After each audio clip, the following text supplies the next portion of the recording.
공공 디자인이라는 말 아직은 생소한데요. 일상적인 공간에 숨겨진 역사나 이야기를 찾아내 새롭게 디자인해서 평범한 장소를 명소로 바꾸는 작업입니다. 최근 전국의 모범적인 공공 디자인 사례를 모아놓은 전시회가 열렸는데요. 영상뉴스팀 신광현 기자가 보도합니다. 어린이가 헤드폰을 끼고 장난을 치는 이곳은 라디오 방송 스튜디오입니다. 수원 목골시장 상인들이 직접 DJ로 참여하는 라디오 방송국을 전시장에 옮겨놓은 겁니다. 상인들이 사업의 기획 단계에서도 직접적으로 참여를 많이 하고 계십니다. 요리 강좌 프로그램이라는 것을 새로 기획을 하셨는데요. 그것은 그 상인이 가지고 있는 식재료에 대한 전문 지식이라든지 아니면은 물건을 고르는 법이라든지 이런 것들을 상인들이 지역 주민에게 알려주는 프로그램이에요. 시장 상인들이 자신의 인생 역정을 소재로 만든 간판도 선보였습니다. 희망을 튀긴다는 뻥튀기집, 자전거 페달을 밟듯 힘들 때 일이 풀린다는 식료품점, 고향에서 직접 키운 야채를 파는 가게 등 사연도 다양합니다. 솔직히 간판이라는 느낌은 전혀 들지 않고요. 이 간판 안에 도대체 어떤 이야기가 담겨 있는지 되게 호기심도 많이 가고, 그래서 그 상점에 직접 방문을 해서 물어보고 싶기도 하고. 서울 수유시장에서 그림을 그리거나 소품을 만드는 작가들도 전시장으로 자리를 옮겼습니다. 시장에서만 볼 수 있는 이색 풍경을 담아서 만든 냉장고 자석이 눈길을 끕니다. 시장과 가장 닮아있는 여러 가지 풍경들을 직접 사진으로 찍어서 지난 5일 개막한 공공 디자인 엑스포에서는 침체된 재래시장에 예술의 활기를 불어넣은 문전성시관을 비롯해 다양한 전시가 열렸습니다. 획일적 디자인의 기능 위주로 만들어졌던 학교는 학생과 학부모들의 아이디어를 모아 개성있고 문화적인 공간으로 바뀌었습니다. 디자인에 공공의 개념을 더한 이 놀이터는 태양열 지별판을 통해 에너지를 얻습니다. 시소도 물레 방아와 연결해 회전할 때 생기는 에너지를 야간 조명에 활용합니다. 이번 전시회는 지자체들의 다양한 공공 디자인도 선보였습니다. 인도 위에 설치된 이 경관등은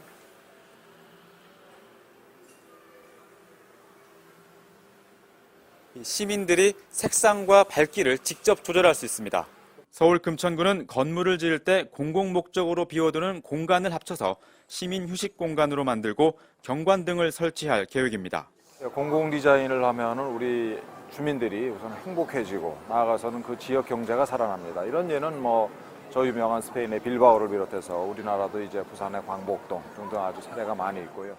시장이나 학교, 길거리 등 일상 속의 평범한 장소들이 공공 디자인과 만나 지역사회의 명소로 탈바꿈하고 있습니다.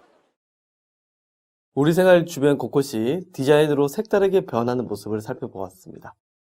과거에는 디자인이 산업 제품이나 포스터 등에만 국한되어 있었는데요. 이제는 우리의 삶에 큰 영향을 끼치는 생활 공간이 주목받으면서 환경 디자인의 중요성이 점차 높아지고 있습니다. 이번 수업을 마쳤을 때는 환경 디자인의 종류와 특징에 대해 설명할 수 있어야 하겠습니다. 현대인의 생활 방식을 고려한 다양한 환경 디자인이 우리 삶의 질을 어떻게 더 나아지게 하는지 함께 살펴보도록 하겠습니다. 환경 디자인은 건축 디자인, 실내 디자인, 실외 디자인, 그리고 거리 디자인, 정원 디자인 등의 분야를 통합하는 디자인 개념으로 인간이 생활하는 공간과 가구, 주택과 정원, 도로와 건축, 거리의 조형물 등 환경을 구성하는 여러 요소에서 이 조화와 통합을 추구하는 것입니다. 즉 사람이 살아가는 공간을 아름답고 편리하게 만들려는 이 종합적인 활동인 것인데요. 주변의 자연과 생활 공간을 편리하고 아름답게 꾸미는 조형 활동이므로 이 자연과 문화유산 등 이 환경과 조화를 이루도록 해야 하는 것이 중요할 것입니다.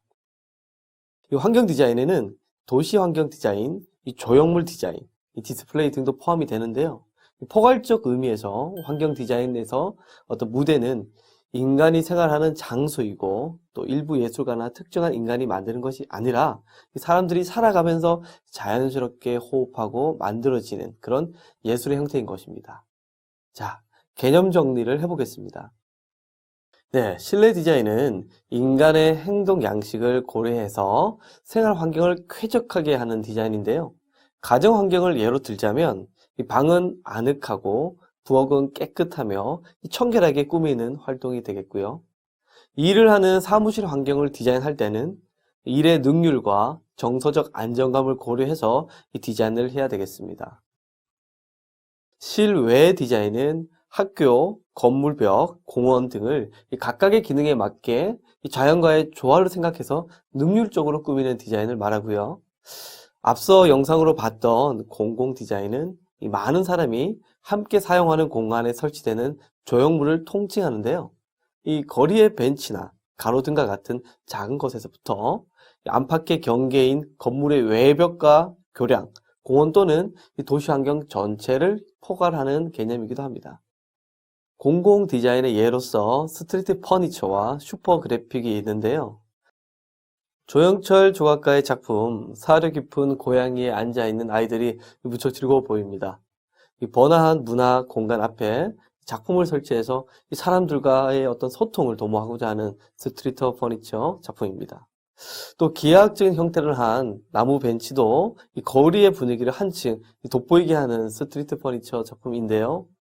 이 스트리트 퍼니처란 이 건물과 가로수를 제외하고 이 도로 위에 놓여지는 시설물이나 이 집기류를 이 총칭하는 말로서 이 공공의 공간을 구성하는 가로등, 쓰레기통, 이 간판, 보도블록, 이 표지판 등이 이에 해당됩니다. 많은 사람들이 사용하는 공간에 놓여 이 기능면에서 중요할 뿐만 아니라 도시의 미관을 결정하니까 도시의 분위기를 좌우하는 그런 중요한 역할을 한다고 볼 수가 있겠습니다. 최근에는 이런 스트리트 퍼니처 디자인이 도시의 미관을 결정하는 중요한 요소이고 또 다른 지역과 차별화시키는 문화적 표현의 한 코드로서 기능할 수 있다는 인식이 확산이 자꾸 되면서 스트리트 퍼니처에 대한 관심이 매우 높아졌는데요. 이 세계적으로 유명한 도시에서는 앞다투어서 이를 전략적으로 활용해서 많은 성과를 보고 있다고 합니다.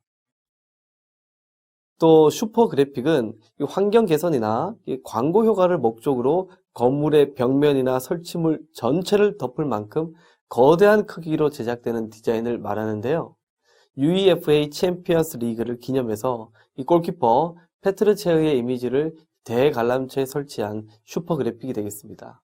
보시면 이 골키퍼의 손이 이 대관람차의 회전에 따라서 변화하면서 이 관광객의 시선을 끄는 그런 작품이 되겠습니다.